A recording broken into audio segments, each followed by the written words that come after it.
તો પછી એવું તમે અમદાવાદથી એવી ટ્રેનમાં બેહો તો પોણા કલાકે મુંબઈ, ધીરુ કાકા પોણા કલાકે મુંબઈથી બેહો તો પોણા કલાકે તમે ખાલી પોણો કલાક પ્લેન એની આગળ શું એવી ચાઇના એ ટ્રેન કાઢી છે. બોલો આટલું બધું જલ્દી જઈને કરવું છે. ઓલે શાંતિ રાખવું પછી શું કરવું. તો બાપ યજ્ઞ કરવાથી મને એકાગ્ર થશે, અગ્નિ પાસે બેસવાથી સાવધાન રહેવું જ પડે. બુદ્ધિ, મનીષીઓની બુદ્ધિ યજ્ઞદાન તપથી કૃષ્ણ કહે છે પવિત્ર થાય છે. બુદ્ધિ પવિત્ર થશે, ચિત્ત શુદ્ધ થશે, ચિત્તની શુદ્ધિ થાય અને અહંકાર ઓગળી જાય. એ યજ્ઞનો પ્રભાવ છે. તો બાપ બુદ્ધિ તો મારી પાસે છે, તુલસીદાસજી કહે, પણ હે માં જાનકી તમારી કૃપા થાય તો મારી બુદ્ધિ નિર્મળ થાય. મારી નિર્મળ બુદ્ધિ. આજે બુદ્ધિ કાંઈ જેવી તેવી છે, માણસો પાસે બહુ બુદ્ધિ છે. ગામડામાં એટલી બધી બુદ્ધિ છે કે વાત પૂછો. હવે ગામડાના માણસો તમે તો ભોળા જ છો, પારેવા જેવા છો, તમારા માટે નથી કહેતો, પણ નહીંતર હવે ગામડાના માણસો તે એટલા ચાલાક થઈ ગયા છે કે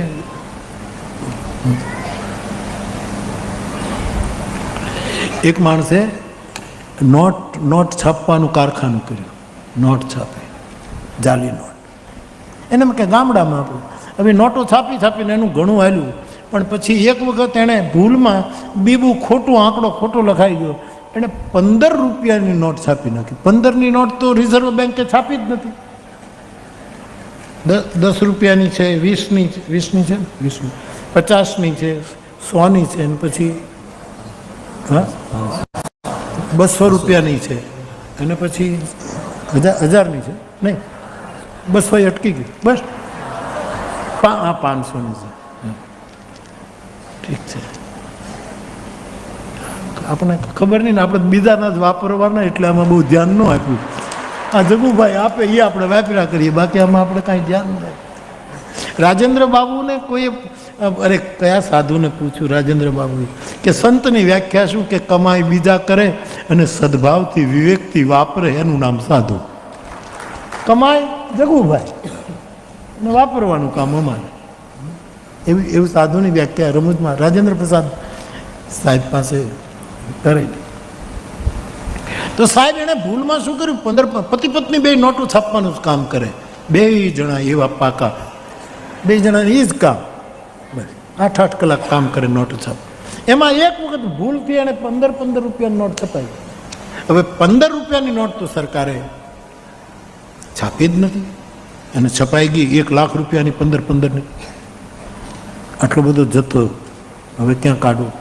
પછી હોશિયાર કરે એ માણસને તો ગામડામાં જાઓ, દૂર દરાજ ગામડા હોય ને, એમાં નવી નોટ હશે ને તો લોકો લઈ લેશે. એટલે છૂટા લેવાને બાને કહું કે ભાઈ 15 રૂપિયા છૂટા કરી આપો ને, મારે છૂટા લેવાની. તો એમાં નવી નોટ જોઈને ગામડાના લોકો ભરમાશે. એ લોકો 15 રૂપિયાની નોટની થોકડી લઈને ગામડામાં જો ને એક આટડી કરીને એક ભાઈ બેઠો હતો કે આ 15 રૂપિયાના છૂટા આપો ને. ઓલા નોટ લીધી, 15 રૂપિયાની નોટ. ગામડા વાળો 15ની નોટ. હા, કે 15ની નોટ. અમારા ગામમાં પંચાયતનો રેડિયો છે, એમાં સમાચાર આવે, તમે સમાચાર તો આવે ને કે 15ની નોટ સરકારે છાપી. આ તો છે જ નહીં. આવી કે તો કે મેં 15 રૂપિયામાં હું તમને છેતરવા આવ્યો છું, એટલી તો માનવતા મારામાં હોય ને. મારે છૂટા જોઈએ છે એટલા માટે હું 15 રૂપિયા, બાકી એમાં હું કંઈ તમને થોડું લૂંટવા આવ્યો છું. આ જુઓ ને, આમાં ગવર્નરની સહી છે, પણ કે 15ની સરકારે છાપી જ નથી. તો ભાઈ હું લૂંટવા નથી આવ્યો. તો ઉભા રહ્યો. એ આટડીની અંદર એનું ઘર હતું, ત્યાં જઈને 7 રૂપિયાની 2 નોટ લઈ આવ્યો અને કીધું કે મારે એ જ કારખાનું છે, પણ મારે ખોટું બીબું છપાઈ ગયું છે. હવે બધા બહુ હોશિયાર થઈ ગયા છે, બુદ્ધિ બહુ છે, નિર્મલ નથી. અને નિર્મળ બુદ્ધિ કરવી હોય તો યજ્ઞ દાન અને તપ કરવું પડે, અથવા તો ગાયત્રી મંત્રનો જપ કરવો પડશે. ભર્ગો દેવસ્ય ધીમહિ ધિયો યો નઃ પ્રચોદયાત.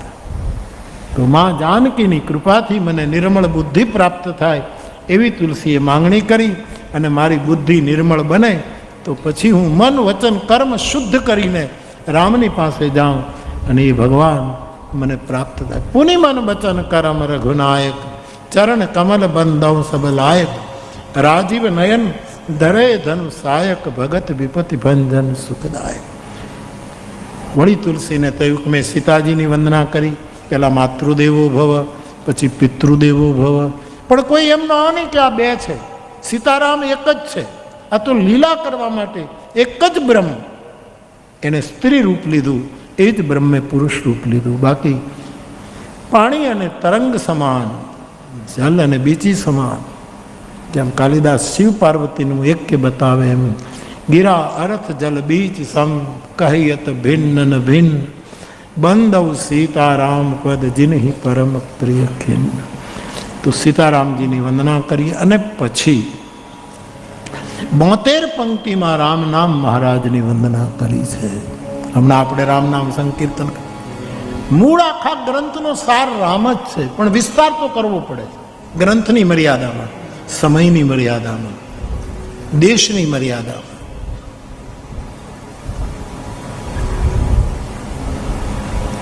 તો મૂળ સાર તો 9 દિવસ હું તમારી પાસે કથા કહીશ, ઘણી વાતો કરીશ, પ્રસંગ કહીશ, આ કહીશ, પણ અંતો તો છેલ્લે તો સાર તો ખાલી રામ નામ જ છે. આ બધાનો અર્ક ખાલી રામ નામ છે. એ રામ નામનો મહિમા ગાતા, રામ નામની વંદના કરતા તુલસીદાસજીએ બહુ જ મોટું પ્રકરણ, વંદના પ્રકરણમાં નામ મહિમાને લખ્યું છે. એ નામ મહિમાની થોડીક પંક્તિઓનું સ્મરણ કર.